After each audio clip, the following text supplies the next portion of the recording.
नमस्कार। इस वीडियो को देखिए, सब आपको समझ में आ जाएगा देश किस दिशा में काम कर रहा था और कैसे चल रहा था पहले के सरकार में। तो इस वीडियो को पूरा वॉच कीजिए और देखिए। 1947 में मजहब के आधार पर भारत का विभाजन हुआ था। इसके बावजूद आज भी मजहब के आधार पर नियम कानून चल रहा है, मजहब के आधार पर आयोग और मंत्रालय चल रहा है, मजहब के आधार पर बोर्ड और ट्रिब्यूनल चल रहा है, मजहब के आधार पर स्कूल और कॉलेज चल रहा है, मजहब के आधार पर लोन और वजीफ़ा बांटा जा रहा है, मजहब के आधार पर दुनिया भर की योजनाएं चल रही हैं। जबकि मजहब के आधार पर भारत का विभाजन हो चुका है और ये जो कुछ मजहब के आधार पर चल रहा है वो संविधान की गलत व्याख्या के कारण चल रहा है। जैसे आर्टिकल 30 में लिखा हुआ है कि जो भी रिलीजियस माइनॉरिटी है, जो भी लिंग्विस्टिक माइनॉरिटी है, वो अपना स्कूल खोल सकता है, एजुकेशन इंस्टीट्यूशन खोल सकता है। रिलीजियस एजुकेशन इंस्टीट्यूशन नहीं है, एजुकेशन इंस्टीट्यूशन यानी सेकुलर एजुकेशन इंस्टीट्यूशन, ऐसा एजुकेशन इंस्टीट्यूशन जो प्रियम्बल का जो गोल है उसको आगे बढ़ाए, ऐसा एजुकेशन इंस्टीट्यूशन जो आर्टिकल 14, 15, 16 को आगे बढ़ाए, जो सबको इक्वल अपॉर्चुनिटी दे, वो एजुकेशन इंस्टीट्यूशन। मदरसा खोलने का अधिकार आर्टिकल 30 नहीं देता। मदरसा अगर खुल भी सकता है तो आर्टिकल 25-26 से खुल सकता है, जहाँ पे रिलीजन की बात हुई है, जहाँ पे फ्रीडम टू प्रोपोगेट रिलीजन है, वो वहाँ पे मदरसा खुल सकता है। आर्टिकल 30 से बिल्कुल नहीं खुल सकता। और आर्टिकल 30 में जो रिलीजियस माइनॉरिटी, लिंग्विस्टिक माइनॉरिटी की बात हुई है, आज तक हमने माइनॉरिटी को डिफाइन ही नहीं किया। अल्पसंख्यक मंत्रालय चल रहा है, अल्पसंख्यक कौन है कहीं हमने डिफाइन नहीं किया।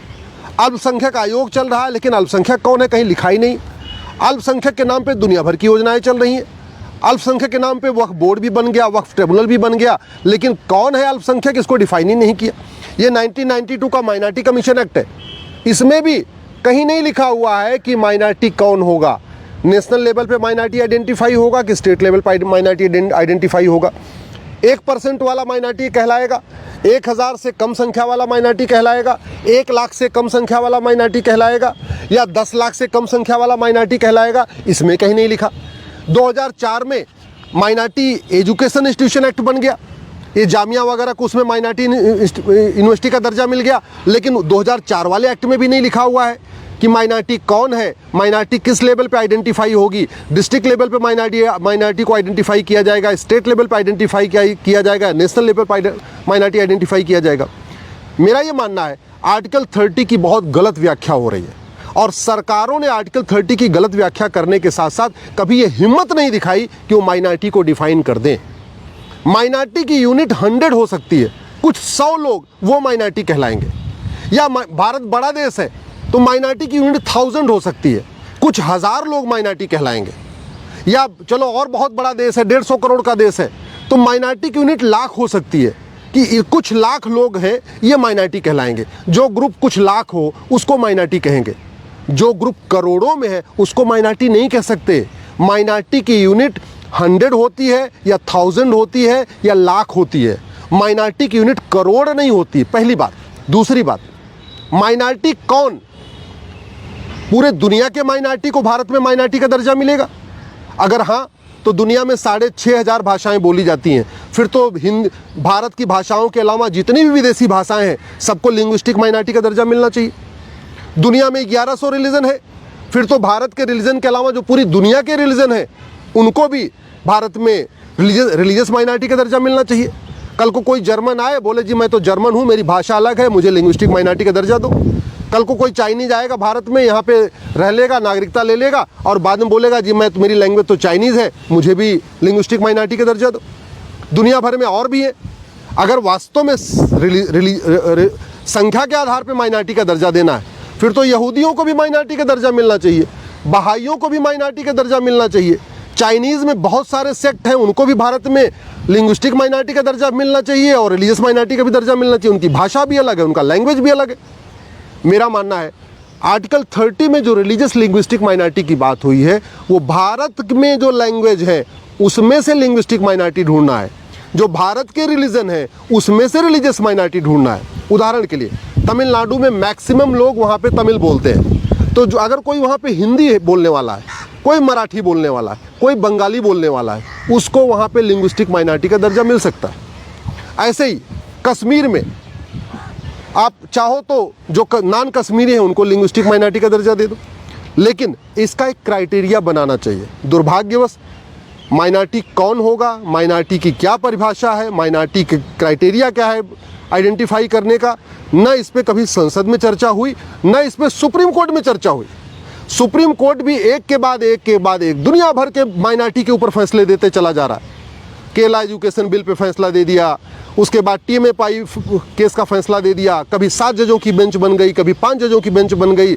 अलीगढ़ यूनिवर्सिटी में माइनॉरिटी का इशू आया था, उसमें भी फिर 7 जजों की बेंच, मतलब 5 जज, 3 जज, 7 जज, 9 जज, 11 जज, पूरी बड़ी बड़ी बेंचें बनती जा रही हैं। लेकिन कभी सुप्रीम कोर्ट ने भी ये प्रयास नहीं किया कि ये माइनॉरिटी कौन कहलाएगा।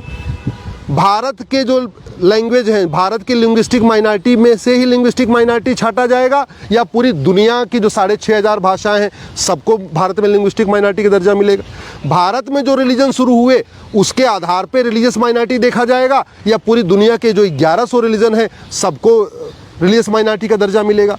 और फिर दर्जा देना भी है तो उसकी यूनिट क्या होगी। नेशनल लेवल पे माइनॉरिटी देखा जाएगा, स्टेट लेवल पे माइनॉरिटी देखा जाएगा, कि डिस्ट्रिक्ट लेवल पे माइनॉरिटी देखा जाएगा। इस पे भी आज तक न संसद में बहस हुई, न सुप्रीम कोर्ट में बहस हुई। आज तक इस पे भी नहीं हुई कि अगर मान लीजिए नेशनल लेवल पे देखा जाएगा, स्टेट लेवल पे देखा जाएगा, तो संख्या क्या होगी। 1 लाख से कम वाला माइनॉरिटी कहलाएगा, 5 लाख से कम वाला माइनॉरिटी कहलाएगा, 10 लाख से कम वाला माइनॉरिटी कहलाएगा, या परसेंटेज के आधार पे होगा तो जो 0.5% है वो माइनॉरिटी कहलाएगा, कि 1% वाला माइनॉरिटी कहलाएगा, कि 2% वाला माइनॉरिटी कहलाएगा। इसके ऊपर भी आज तक सुप्रीम कोर्ट ने भी कभी इसके ऊपर गंभीरता के चर्चा नहीं किया। मैं माननीय सुप्रीम कोर्ट से भी निवेदन कर रहा हूँ, अब आप सबसे पहले माइनॉरिटी को आइडेंटिफाई करिए, आप माइनॉरिटी को आइडेंटिफाई करने की गाइडलाइन बनाइए। वैसे ये काम केंद्र सरकार का है, ये काम पार्लियामेंट का है, जिस पार्लियामेंट ने ये कानून बनाया है नेशनल माइनॉरिटी कमीशन एक्ट या माइनॉरिटी एजुकेशन एक्ट। उनको पार्लियामेंट को डिफाइन करना चाहिए, सरकार को डिफाइन करना चाहिए कि माइनॉरिटी कौन होगा। राष्ट्रीय स्तर पे माइनॉरिटी देखा जाएगा, प्रदेश स्तर पे माइनॉरिटी देखा जाएगा, कि जिले स्तर पे माइनॉरिटी देखा जाएगा। माइनॉरिटी की यूनिट क्या होगी, 1000 होगी, सैकड़ा होगी, लाख होगी, 10 लाख होगी, या करोड़ होगी। और करोड़ होगी तो कितने करोड़ होगी ये भी देखा जाएगा। पूरी दुनिया में जिसकी संख्या करोड़ों में है उसको माइनॉरिटी का दर्जा नहीं मिलता। पूरी दुनिया में इवन लाखों में जिसकी संख्या है उसको भी माइनॉरिटी का दर्जा नहीं मिलता। माइनॉरिटी का दर्जा उसको मिलता है जो कुछ 100 है, या कुछ 1000 है, या कुछ लाख है, 1-2 लाख है, 3 लाख, उसको माइनॉरिटी कहते हैं। जिसकी संख्या करोड़ों में है उसको माइनॉरिटी का दर्जा मिल ही नहीं सकता। ये माइनॉरिटी का कॉन्सेप्ट देश को बर्बादी की तरफ ले जा रहा है। मैं पहले भी कह रहा हूँ, 1947 में भारत का विभाजन मजहब के आधार पर हुआ था, और इस मजहबी वार को हमने नहीं रोका, इस गलत व्याख्या को नहीं रोका, संविधान की हमने ठीक से व्याख्या नहीं किया, तो फिर ये अगले विभाजन की तरफ ले जाएगा। ऑलरेडी बाल पाटिल केस में माननीय सुप्रीम कोर्ट के 3 जजों की बेंच कह भी चुका है कि जितने जल्दी हो ये माइनॉरिटी मेजॉरिटी का भेदभाव ख़त्म करना चाहिए। और सबसे बड़ी बात, आर्टिकल 30 में माइनॉरिटी का दर्जा लेके माइनॉरिटी स्कूल खोल रहे हैं, लेकिन माइनॉरिटी डिफाइन नहीं किया। इसलिए सबसे पहले ये डिसाइड होना चाहिए कि जो भारत के रिलीजन है, जैनिज़्म, बुद्धिज़्म, सिखिज़्म, इनको ही माइनॉरिटी का दर्जा मिलेगा, या विदेशी जो रिलीजन है उनको भी माइनॉरिटी का दर्जा मिलेगा। और अगर विदेशी रिलीजन को माइनॉरिटी का दर्जा मिलेगा तो फिर केवल क्रिश्चियन और मुस्लिम्स को क्यों, फिर यहूदी को क्यों नहीं, फिर केवल बहाई को क्यों नहीं, फिर चाइनीज़ को क्यों नहीं, फिर जर्मन्स को क्यों नहीं, फिर टर्किस को क्यों नहीं, फिर तो दुनिया में 1100 रिलीजन है। ऐसे ही लिंग्विस्टिक माइनॉरिटी का दर्जा केवल भारतीय भाषाओं को मिलेगा, या पूरी दुनिया के 6,500 भाषाओं को मिलेगा। रसियन को भी माइनॉरिटी का दर्जा मिलेगा, चाइनीज़ को भी माइनॉरिटी का दर्जा मिलेगा, फ्रेंच को भी माइनॉरिटी का दर्जा मिलेगा। फिर अगर भारत के बाहर के लैंग्वेज में माइनॉरिटी का दर्जा दे रहे हैं, फिर तो पूरी दुनिया में अगर एक भी व्यक्ति है उसको माइनॉरिटी का दर्जा मिलना चाहिए। मेरा मानना है आर्टिकल 30, 29 और 30 की गलत व्याख्या हो रही है। सबसे पहले तो इसको हमें समझना है। आर्टिकल 29, 30 सेकुलर एजुकेशन इंस्टीट्यूशन खोलने का अधिकार देता है और कुछ नहीं। और आर्टिकल 29, 30 स्कूल खोलने का जो अधिकार देता भी है वो माइनॉरिटीज़ को देता है, लेकिन माइनॉरिटी कौन है वो पता ही नहीं है। रिलीजियस माइनॉरिटी कौन है नहीं पता, लिंग्विस्टिक माइनॉरिटी कौन है नहीं पता, स्टेट लेवल पे होगा कि हाई कोर्ट नेशनल लेवल पे होगा कि डिस्ट्रिक्ट लेवल पे होगा ये भी नहीं पता। कानून बने हैं, योजनाएं चल रही हैं, मंत्रालय चल रहा है, आयोग चल रहा है। इसलिए मैं माननीय सुप्रीम कोर्ट से निवेदन कर रहा हूं, आप सबसे पहले आप डिफाइन करिए who is minority, what is the percentage, what is the total number, ये पहले डिफाइन हो जाए, उसके बाद फिर माइनॉरिटी के ऊपर आगे बात होनी चाहिए।